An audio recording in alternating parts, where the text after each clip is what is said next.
Hello friends, मैं फिर से आ चुका हूं आप लोगों के लिए एक नए एपिसोड के साथ। तो हेलो गाइस, मैं हूं राज और आप लोग देख रहे हैं राज द स्टोरी। तो आज का वीडियो शुरू करने से पहले मैं आप लोगों को बता दूं, अगर आप लोग चैनल पर नए आए हो तो प्लीज़ चैनल को लाइक सब्सक्राइब एंड कमेंट जरूर कर देना। तो शुरू करते हैं आज का स्टोरी, तब तक के लिए बाय बाय। CH-231 शौर्य और अद्विका के बच्चे। शौर्य जब अपने घर में अद्विका के पास चीकू को लेकर पहुंचा तो उसे डायमेंशन में कुछ बदलाव महसूस हुए और वह तुरंत डायमेंशन के अंदर पहुंच गया। जब उसने डायमेंशन में 4 विशालकाय जीवों को देखा तो उसकी हैरानी अब परेशानी में बदल गई थी। उसके 4 बच्चे यानी वो जीव जो उसके संत अधिपति स्तर को प्राप्त करने के बाद उसे डायमेंशन में अंडे के रूप में मिले थे, वो अब पूर्ण विकसित होकर उसके सामने आए थे। शौर्य को अभी भी यकीन नहीं हो रहा था कि उसके ये 4 बच्चे कैसे इतने शक्तिशाली हो गए। उनके साथ ऐसा क्या हुआ था कि वो लोग इतने शक्तिशाली हो गए? यही सवाल उसके दिमाग में घूम रहा था। तभी उसका सफेद बाघ, जिसके शरीर के ऊपर हरे रंग की धारियां चमक रखी थी, उछलकर उसके पास आ गया और उसे बड़ी बड़ी आंखों से देखने लगा। तभी उसके पीछे वृत्रा यानी जो अब पूरी तरह से एक विशालकाय ड्रैगन में बदल चुका था, वह भी शौर्य के सामने आकर खड़ा हो गया।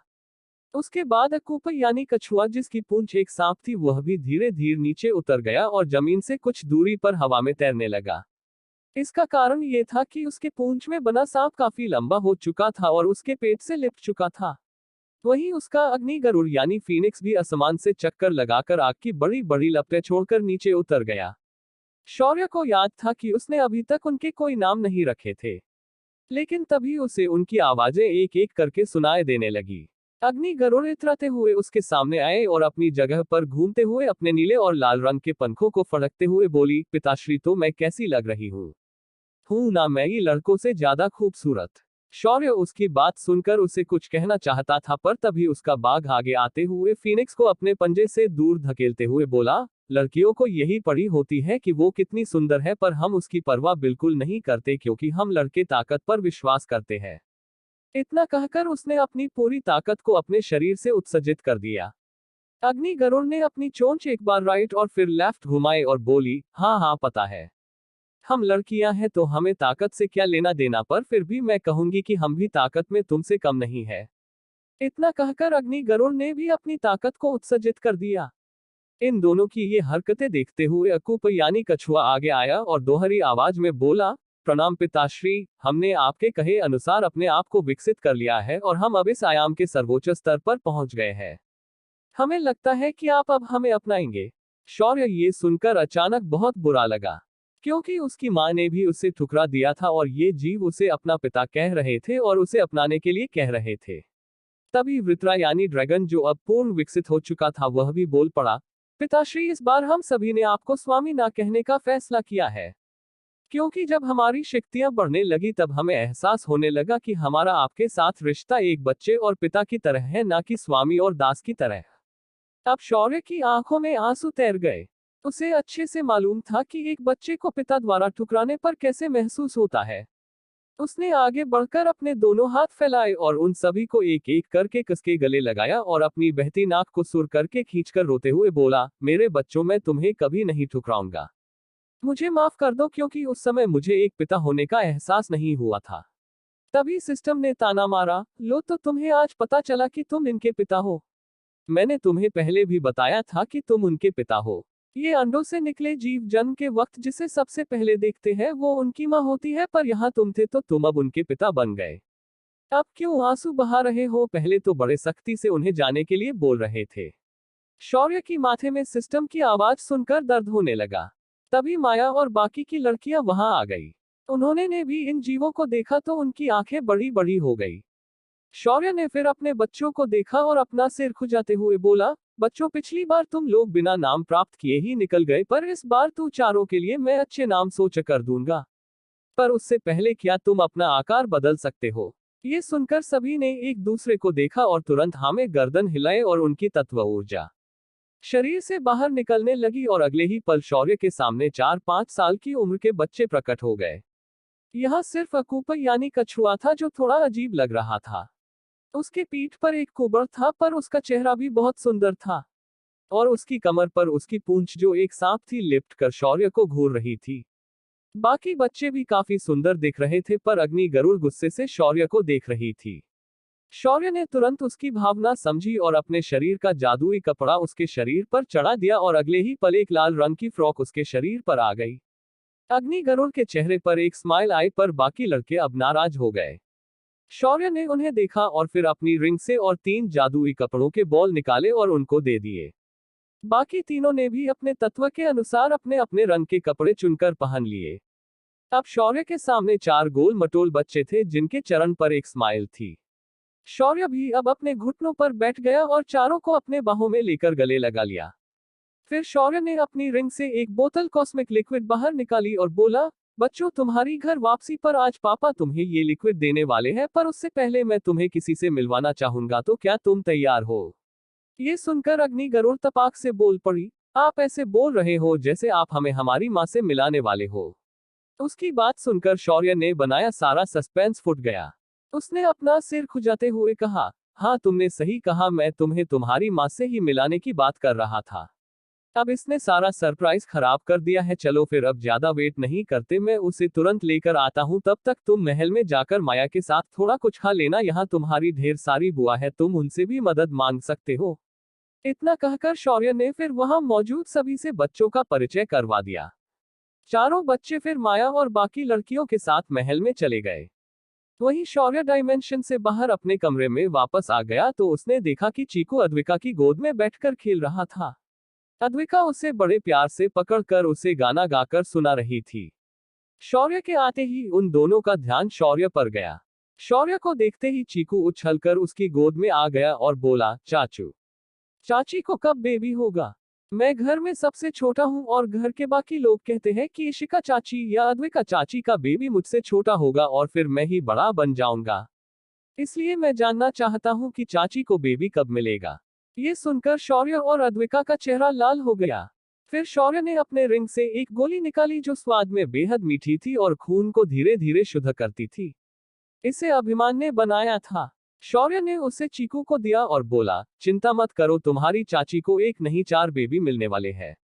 इतना कहकर शौर्य ने आदित्य को बल्क चीकू को उसे सौंप दिया और अद्विका को लेकर डायमेंशन के अंदर आ गया।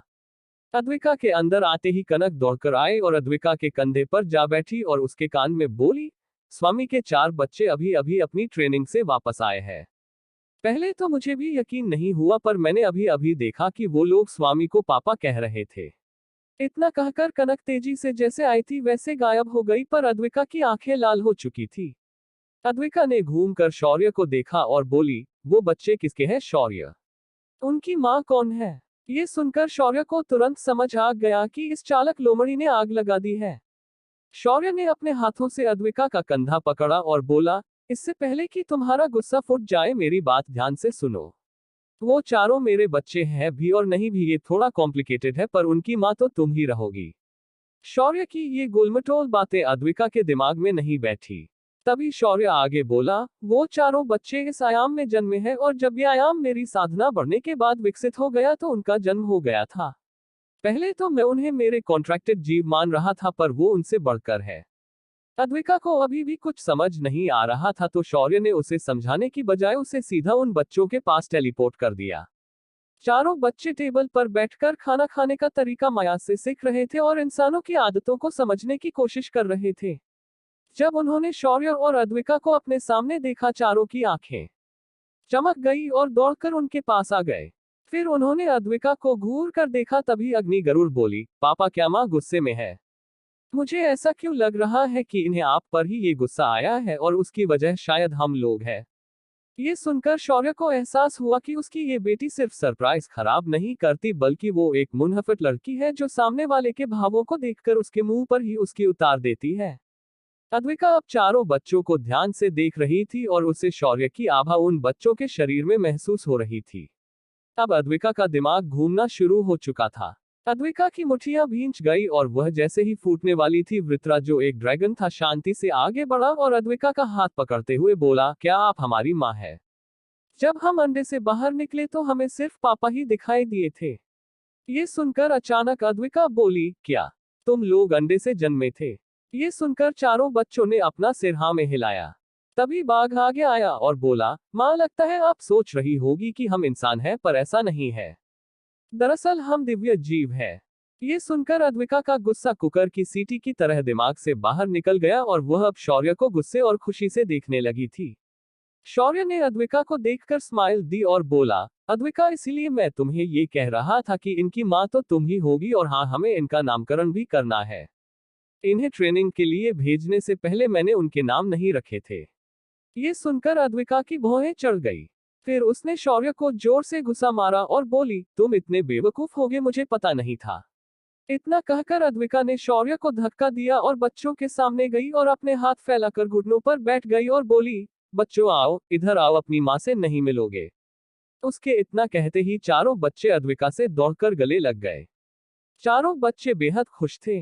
तभी शौर्य ने माया से कहा, आज हम लोग जश्न मनाएंगे मेरे बच्चों का नामकरण करने के लिए। सभी बुआओं को कह देना कि आज उन्हें अपने भांजों और भांजी का नामकरण करना है। ये सुनकर माया ने तुरंत सभी लड़कियों को बुला लिया, साथ ही नाग शिखा, गरुण और बाकी डार्क एल्फ भी महल पर आ गए। सभी के आते ही शौर्य ने बाहर जाकर घर के सभी लोगों को डायमेंशन के अंदर लाया और उन सभी को शॉर्ट में हुई घटना समझा दी। घर के सभी लोग अचानक शौर्य के पापा बनने पर हैरान और खुश हो गए। आज चीकू भी उनके साथ आया था। चीकू दौड़कर उन चारों के पास गया, पर जब उसने देखा कि ये चारों उससे उम्र में बड़े थे तो उसने रोना शुरू कर दिया। जब अदिति ने उससे पूछा कि वह क्यों रो रहा है तो वह बोल पड़ा, चाचू ने चीटिंग की है।